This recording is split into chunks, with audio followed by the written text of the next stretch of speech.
The September Massacres were a wave of killings in Paris and other cities in late summer 1792, during the French Revolution. There was a fear that foreign and royalist armies would attack Paris and that the inmates of the city's prisons would be freed and join them. Radicals called for preemptive action, especially journalist Jean-Paul Marat, who called on draftees to kill the prisoners before they could be freed. The action was undertaken by mobs of National Guardsmen and some far copyright DA copyright RA copyright S.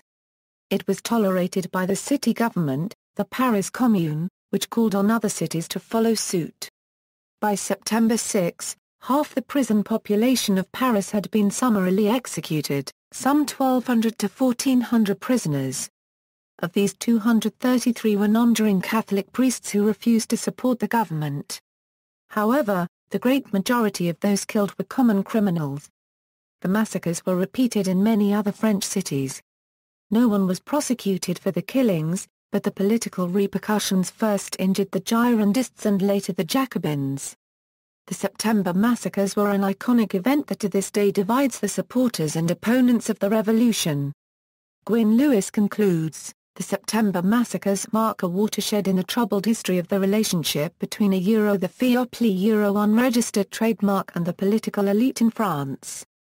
Popular violence, provoked by foreign invasion and counter-revolution, would have to be tamed either by constructing an alternative official unregistered trademark terror, or by puncturing, once and for all, this myth of a universal, revolutionary will."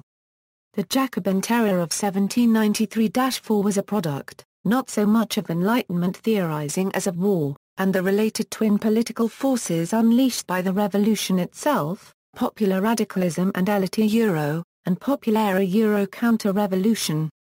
Background: the political situation in Paris on the eve of the September Massacres was highly excited and aroused by dreadful rumors of traitors and foreign invaders. On the evening of August 9, 1792, a Jacobin insurrection overthrew the leadership of the Paris Commune headed by Jar copyright Rami Par copyright Tion de Villeneuve and proclaimed a new revolutionary commune headed by transitional authorities. The next day the insurrectionists stormed the Tuileries Palace. King Louis XVI fled with the royal family, and his authority as king was suspended by the Legislative Assembly. A de facto executive was named, but the actual power of decision-making rested with the new revolutionary commune, whose strength resided in the mobilized sans-culottes, the vast majority of Paris' fairly poor population. The 48 sections of Paris were fully equipped with munitions from the plundered arsenals in the days before the assault, substituting for the 60 National Guard battalions. Now, supported by a new armed force, the Commune and its sans-culottes took control of the city and dominated the Legislative Assembly and its decisions. For some weeks the Commune functioned as the actual government of France. The Commune took major steps towards democratizing the revolution, the adoption of universal suffrage, the arming of the civilian population, absolute abolition of all remnants of noble privileges, the selling of the properties of the A copyright migra copyright S. These events meant a change of direction from the political and constitutional perspective of the Girondists to a more social approach given by the Commune, as Cambon declared on August 27.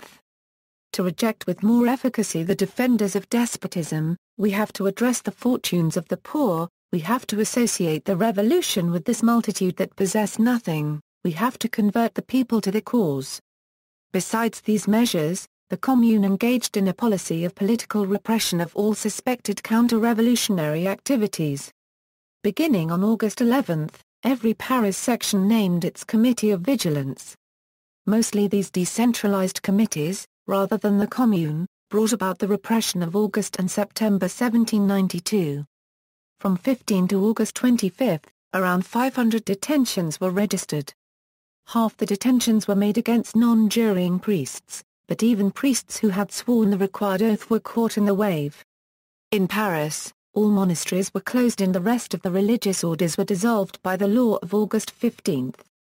Invasion by the Duke of Brunswick. On September 2, news reached Paris that the Duke of Brunswick's Prussian army had invaded France, and had captured the key fortress of Verdun. He was advancing quickly toward the capital. On August 1, Brunswick had issued the Brunswick Manifesto.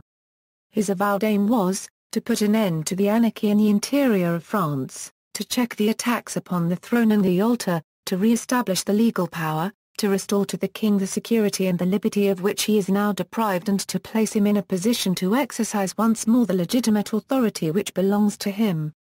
Additionally, the manifesto threatened the French population with instant punishment should it resist the Imperial and Prussian armies, or the reinstatement of the monarchy.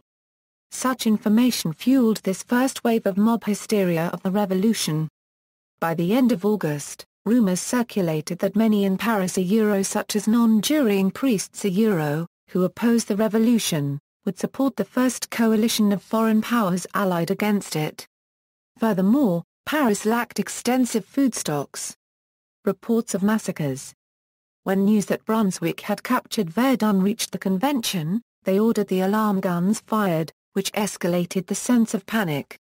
An army of 60,000 was to be enlisted at the Champ de Mars, the British ambassador reported. A party at the instigation of someone or other declared they would not quit Paris, as long as the prisons were filled with traitors, who might in the absence of such a number of citizens rise and not only effect the release of His Majesty, but make an entire counter-revolution. The first instance of massacre occurred when 24 nonjuring priests were being transported to the prison of the Abbey of Saint-Germain-des-Prés copyright S, which had become a national prison of the revolutionary government. They were attacked by a mob that quickly killed them all as they were trying to escape into the prison, then mutilated the bodies, with circumstances of barbarity too shocking to describe according to the British Diplomatic Dispatch. Of 284 prisoners, 135 were killed, 27 were transferred, 86 were set free, and 36 had uncertain fates. In the afternoon of September 2, 150 priests in the convent of Carmelites were massacred, mostly by sans-culottes. On 3 and 4 September, groups broke into other Paris prisons, where they murdered the prisoners, who, some feared, were counter-revolutionaries who would aid the invading Prussians.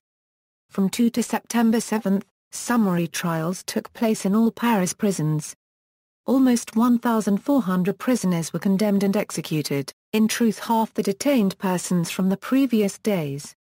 Among the victims were more than 200 priests, almost 100 Swiss guards, many political prisoners and aristocrats, including the Queen's friend, the Princesse de Lamballe.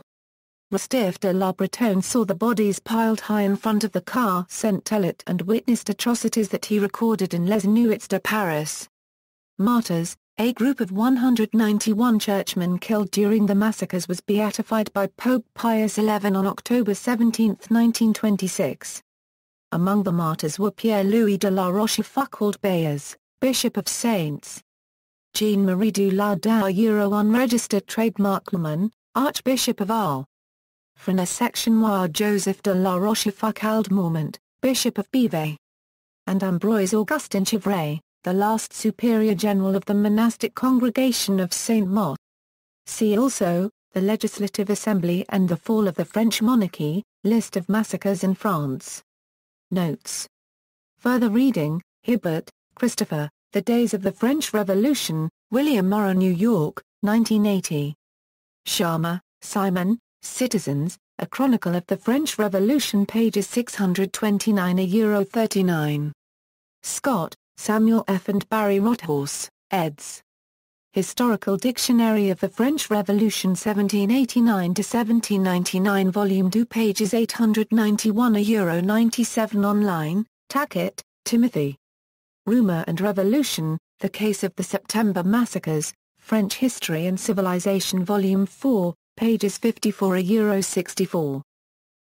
Fictional accounts Dickens, Charles, A Tale of Two Cities. Henty, George Alfred. Indiana, The Reign of Terror. External links, The September Massacres, to September 7, 1792, The September Massacres witnessed by Rostef de la Bretonne, The September Massacres witnessed by El Gower, a British diplomat, Thomas Carlyle on the September Massacres.